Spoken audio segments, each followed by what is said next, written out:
GCDAയുടെ 2025-26 budget GCDA chairman K Chandran Pillai അവതരിപ്പിച്ചു. നഗരവികസനം ത്വരിതപ്പെടുത്തുന്നതിനൊപ്പം സുസ്ഥിരതയും ഉൾക്കൊള്ളലും ഉറപ്പാക്കാൻ ലക്ഷ്യമിട്ടുള്ള ഒരു തന്ത്രപരമായ സാമ്പത്തിക പദ്ധതിയാണ് ഈ വർഷത്തെ ബജറ്റ് എന്ന് ചെയർമാൻ.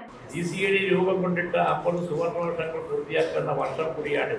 മറൈൻ ഡ്രൈവ്, ചെറുതും വലുതുമായ നിരവധി പാർപ്പിട പദ്ധതികൾ, ചെങ്കമ്പുഴ പാർക്ക് പോലുള്ള സാംസ്കാരിക കേന്ദ്രങ്ങൾ, രാജ്യത്തെ മൈതാനം പോലുള്ള തുറസായ ഇടങ്ങൾ, തേവര പേരൂർ കനാൽ പോലുള്ള ജല മാനേജ്മെന്റ് സംവിധാനങ്ങൾ, സ്ഥലം ഏറ്റെടുക്കുന്നതിന് സർക്കാർ പണം ഉപയോഗിക്കാതെയുള്ള രീതിയിലുള്ള KK പോലുള്ള സുപ്രധാനമായ അടിസ്ഥാന സൗകര്യത്തിന്റെ വികസനങ്ങൾ, കേരളത്തിലെ ആദ്യത്തെ ബിൽഡ് ഓപ്പറേറ്റ് ആൻഡ് ട്രാൻസ്ഫർ രീതിയിലുള്ള BOT പാലം, വിവിധ വാണിജ്യ സമുച്ചയങ്ങൾ, കേരളത്തിലെ ആദ്യത്തെ മാൾ എന്ന് വിശേഷിപ്പിക്കാവുന്ന മറൈൻ ഡ്രൈവ് ഷോപ്പിംഗ് കോംപ്ലക്സ്, ഇങ്ങനെ നാം ഇന്ന് കാണുന്ന നഗരം സൃഷ്ടിച്ചെടുക്കുന്നതിൽ GCDA വലിയ പങ്ക് വഹിച്ചിട്ടുണ്ട്. അടിസ്ഥാന സൗകര്യ നവീകരണം, സ്മാർട്ട് സിറ്റി സംരംഭങ്ങൾ, GCDA ചെയർമാൻസ് കപ്പ്, ഫുട്ബോളിനും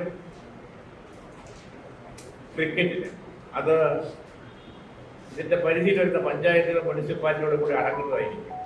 സാംസ്കാരിക പരിപാടികൾ, വലിയ തോതിലുള്ള പൊതുജന പങ്കാളിത്ത പ്രചാരണ പരിപാടികൾ എന്നിവയാണ് പ്രധാന ആകർഷണങ്ങൾ. കൂടാതെ IT, ടൂറിസം, സുസ്ഥിര നഗര നവീകരണം എന്നിവയുടെ കേന്ദ്രമായി കൊച്ചിയെ പ്രോത്സാഹിപ്പിക്കുന്ന പദ്ധതികൾക്ക് ബഡ്ജറ്റ് മുൻഗണന നൽകുന്നു.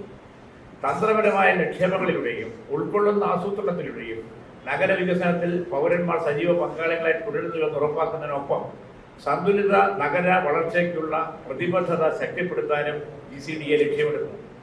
ഷീ ഹോസ്റ്റൽ, ട്രാൻസ്ജെൻഡർ ഹോസ്റ്റൽ, കായൽ സമ്മേളന സ്മാരകം, പൊതുവിടങ്ങളുടെ വികസനം തുടങ്ങിയ നിരവധി പദ്ധതികൾ അവതരിപ്പിക്കപ്പെടും. മിക്ക പദ്ധതികളും നിർമ്മാണത്തിന്റെ വിവിധ ഘട്ടങ്ങളിലാണ്. 300 ഏക്കർ സ്ഥലത്ത് വിപുലവും ആധുനികവുമായ സൗകര്യങ്ങളോട് കൂടിയതായ ഒരു IT നഗരമാണ് രൂപം കൊള്ളുക. ആ 300-ൽ 100 ഏക്കറാണ് IT സ്പേസ്, ബാക്കി 200 IT തര സ്പേസാണ്.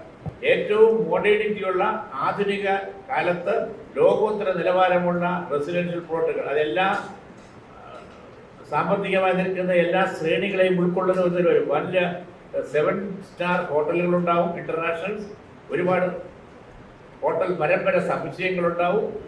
ഞങ്ങളുടെ പദ്ധതി പ്രവർത്തനത്തിന് വേഗത കുറയുന്നതിൻ്റെ കാരണം ഞങ്ങൾക്ക് തനതായ ഫണ്ടില്ല. ഗവൺമെന്റ് ഇത്തവണ 5 കോടി തന്നു ഞങ്ങൾ. അത് കണക്കുകൾ വായിക്കാൻ അല്ലെങ്കിൽ നിങ്ങൾ നോക്കിയത്. അപ്പോൾ അങ്ങനത്തെ ഒരു പ്രയാസമാണ്. എങ്കിലും കുറേയേറെ കാര്യങ്ങൾ ചെയ്യാൻ കഴിഞ്ഞിട്ടുണ്ട്. ഇതാണ് ഇപ്പോൾ സമർപ്പിക്കുന്നത്.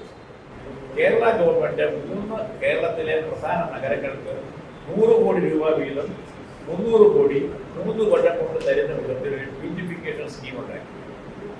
ആ ബ്യൂട്ടിഫിക്കേഷൻ സ്കീമിൻ്റെ അകത്ത് നടപ്പാക്കേണ്ടത് മറ്റു 2 തരത്തിൽ കോർപ്പറേഷനാണ്. ഇവിടെ GCDA സ്പെഷ്യൽ വെഹിക്കിളായിട്ട് വർക്ക് ചെയ്യാൻ പറഞ്ഞിരിക്കുന്നു.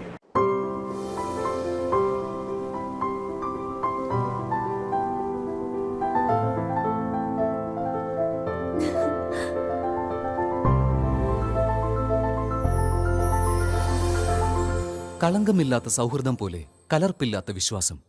കല്ലൻസ് ജ്വല്ലറി.